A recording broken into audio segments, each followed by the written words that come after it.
जिसके पास बहुत अधिक बुद्धि है वह दौड़ से अलग होकर कुछ अलग करने का प्रयास करता है जिसे ये दौड़ने वाली भीड़ अप्रूव नहीं करती।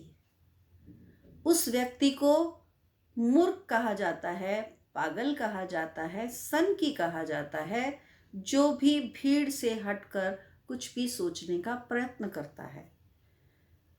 फिर उसका ये प्रयत्न यदि कुछ अलग प्रकार के निष्कर्ष ले आता है तो उसी मूर्ख व्यक्ति को महान कह दिया जाता है।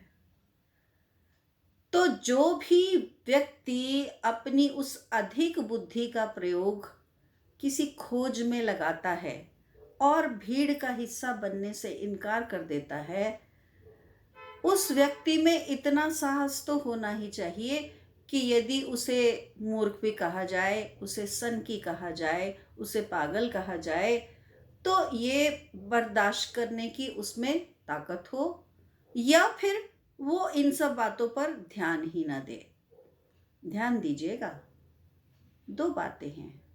एक तो वह अपने आप को दी जाने वाली गालियों को बर्दाश्त करने की ताकत और हिम्मत रखता हो।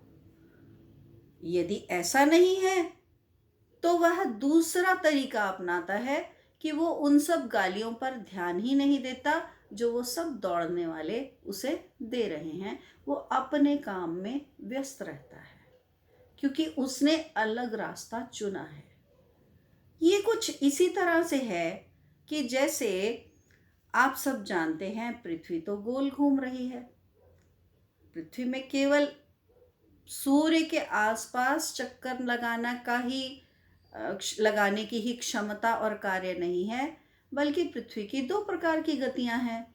एक वो जो वो अपनी धुरी के इर्द गिर्द लगा रही है और दूसरी वो जो सूर्य के इर्द गिर्द लगा रही है। तो यदि आप एक बॉल को एक धागे से बांध लें और उसके ऊपर कोई एक छोटा सा मक्की का दाना चिपका दें, अब इस डोरी को आप गोल गोल घुमाएं तो आप देखेंगे कि अगर बॉल पर आपने वो जो मक्की का दाना लगाया था, वो अगर आपने इतना पक्का जोड़ नहीं लगाना कि वो जुड़ा ही रहे उसके साथ, आपने थोड़ा सा उसको कम मजबूत जोड़ वाला चिपकाना है, तो ताकि जब आप घुमाएं तो वो दाना छिटक जाए। तो अगर आप इस तरह से ये दाना लगाएंगे तो आपने जब उस डोरी को घुमाया और वो मक्की का दाना जहां उस बॉल से छिटक कर अलग होगा तो वो एक अलग ही दिशा में चला जाएगा। आप उसे डायरेक्शन ऑफ टेंजेंट कह सकते हैं और वो एक ट्रेजेक्ट्री बनाएगा।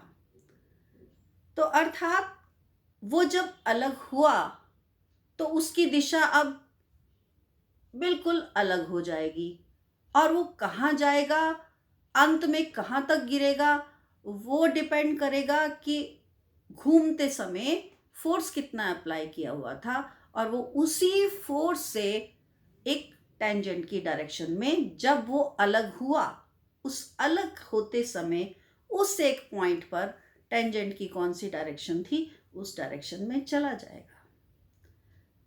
जितने भी प्रकार के रॉकेट बनाए जाते हैं वो इसी प्रणाली पर काम करते हैं, पर उन सब रॉकेट्स को कंट्रोल किया जाता है ताकि वो आगे जाकर कौन सी दिशा में मुड़े, या अगर चंद्रमा तक भेजना है तो पृथ्वी की कक्षा से वह रॉकेट सीधे जाकर चंद्रमा की कक्षा में ही प्रवेश करे और फिर चंद्रमा के गुरुत्वाकर्षण के कारण चंद्रमा की कक्षा में चक्कर लगाना प्रारंभ कर दे।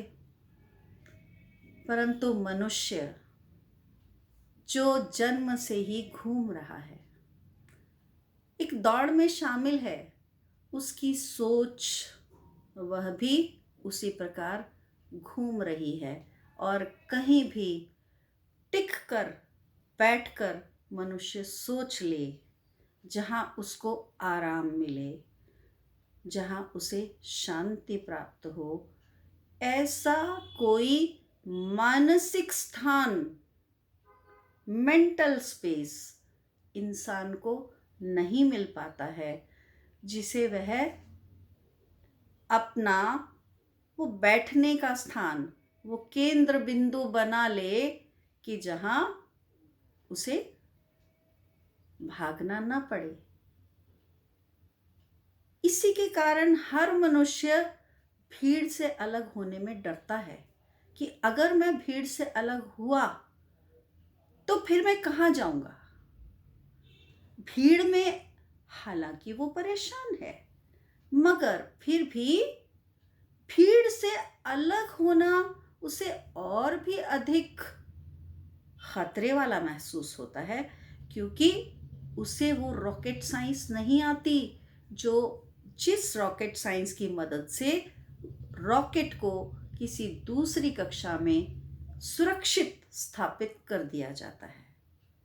तो मनुष्य को, साधारण मनुष्य को जो जन्म से ही इस दौड़ में शामिल है, उसे वह रॉकेट साइंस नहीं आती, मगर इस मानसिक आराम को प्राप्त करने के लिए उन लोगों ने, जिन्होंने उस मानसिक शांति को, उस मानसिक आराम को प्राप्त किया, उन सब ने कहा तुम्हें दौड़ना तो पड़ेगा।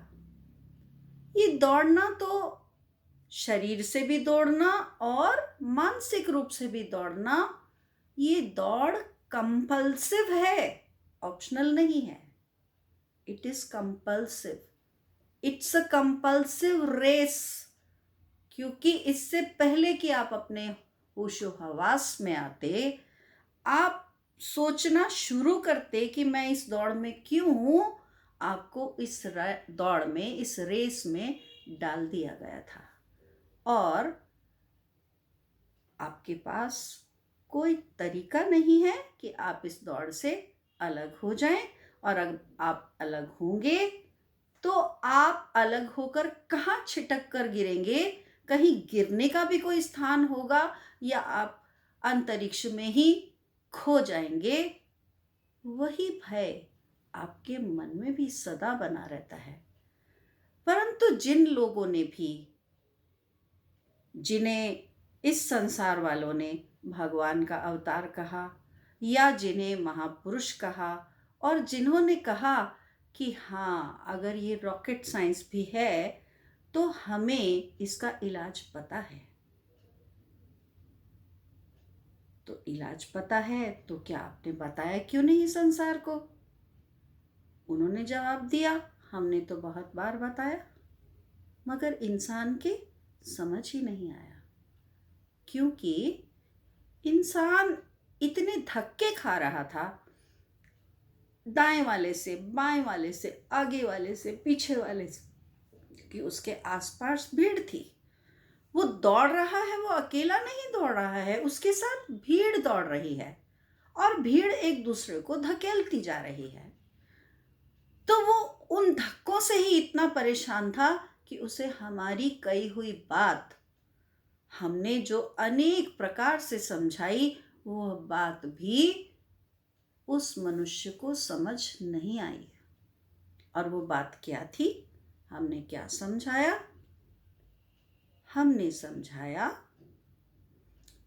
कि ये जो दौड़ है, जिसमें दौड़ते दौड़ते तुम बहुत परेशान हो, दुखी हो, और हर मनुष्य दुखी नहीं रहना चाहता, हर मनुष्य दौड़ रहा है।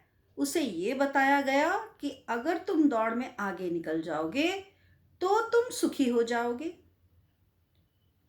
और हर मनुष्य ये देखता है, अच्छा मैं अब थोड़ा आगे बढ़ जाऊंगा, क्या मैं सुखी हो जाऊंगा?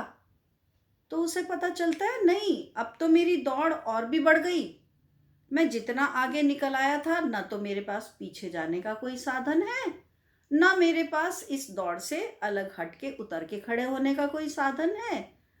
तो मेरी दौड़ तो कंपल्सिव है, ये तो मेरा एक विकल्प ही नहीं है, ये तो मुझे जीवन पर्यंत भागना ही पड़ेगा, तो मैं क्या करूं? तो अगर वो दौड़ना बंद भी करना चाहता है, वो बंद नहीं कर सकता, क्योंकि उसे पीछे से प्रेशर मिलता रहेगा, और उसे प्रेशर मिलेगा तो वो आगे वालों पर प्रेशर डालेगा, और यही प्रेशर एक कंपल्सिव दौड़ को जन्म दे रहा है। तो क्या उपाय बताया भगवान, जिन्हें हमने कहा या जिन्हें हमने महापुरुष कहा?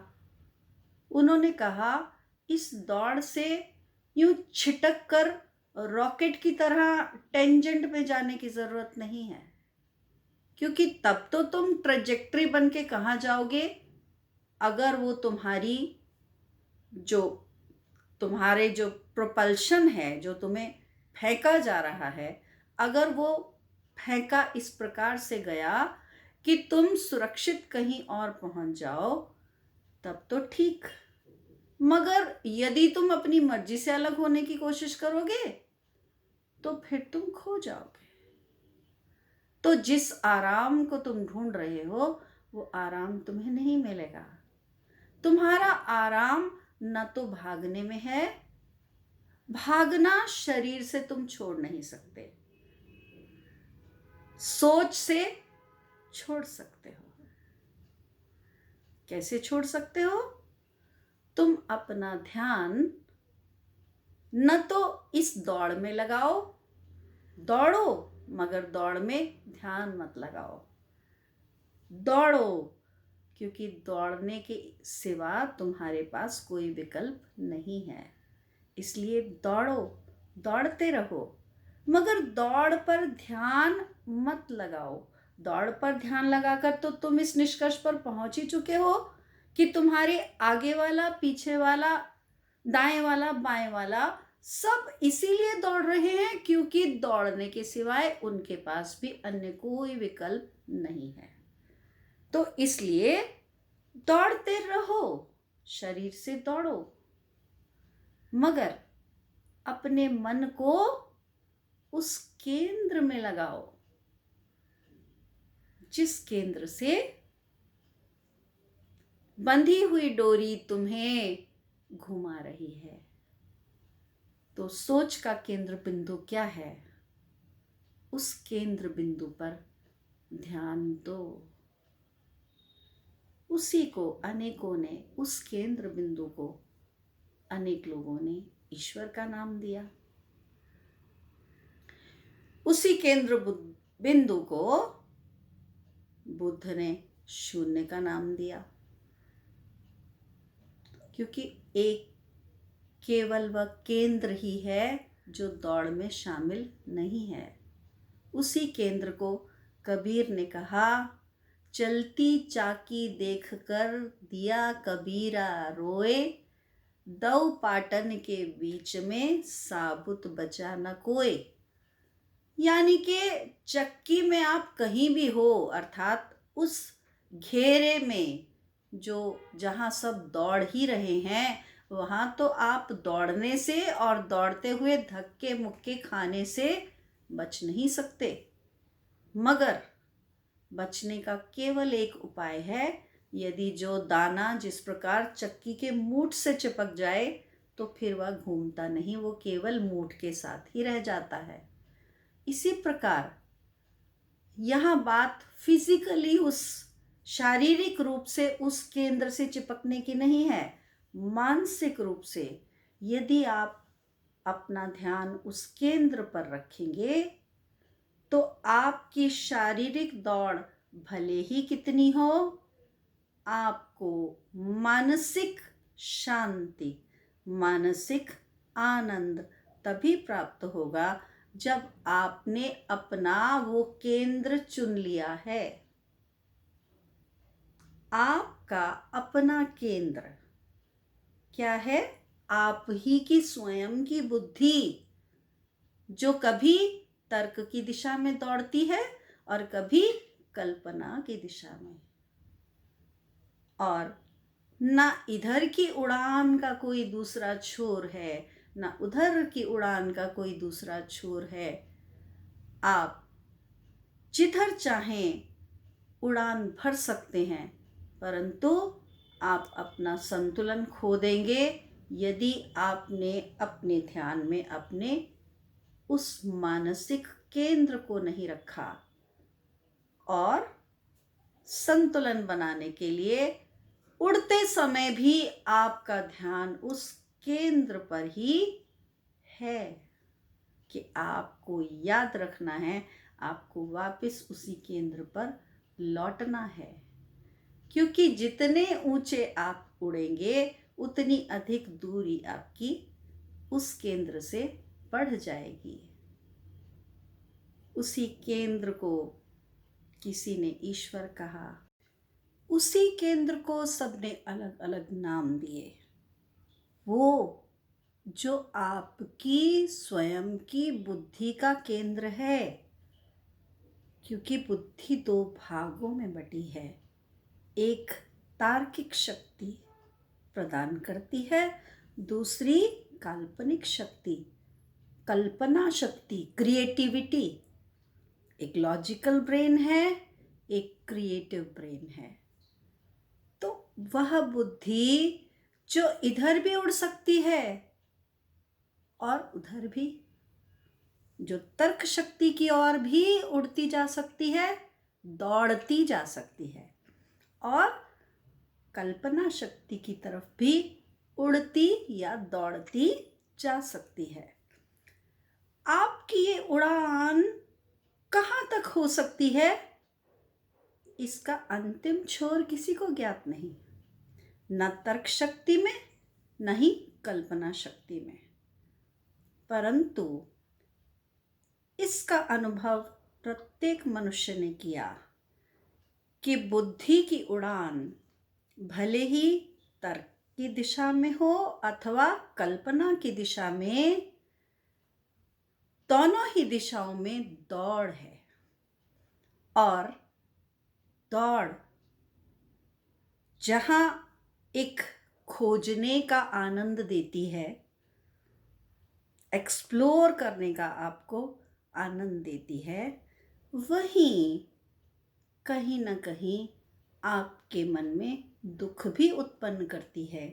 और यदि आप अपने उस मन के आनंद को खोज रहे हैं, तो आपको पुनः अपने उसी केंद्र, जिसे किसी ने ईश्वर कहा, किसी ने शून्य कहा, किसी ने उसी केंद्र को अवलंब कहा, भले ही वो नास्तिक था या आस्तिक, प्रश्न है अपनी बुद्धि के उस केंद्र को ढूंढना, जहां आप भले ही अपनी बुद्धि की उड़ान को तर्क की दिशा में ले जाएं अथवा कल्पना की दिशा में, उसी केंद्र पर पुनः लौटने पर ही आपको आराम की अनुभूति होती है। उस केंद्र पर वापस लौटकर तनिक विश्राम आपको शांति प्रदान करता है। उसी केंद्र पर कुछ अधिक देर के लिए टिक जाना आपको आनंद प्रदान करता है, और उसी केंद्र पर लंबा टिक जाना परम आनंद प्रदान करता है।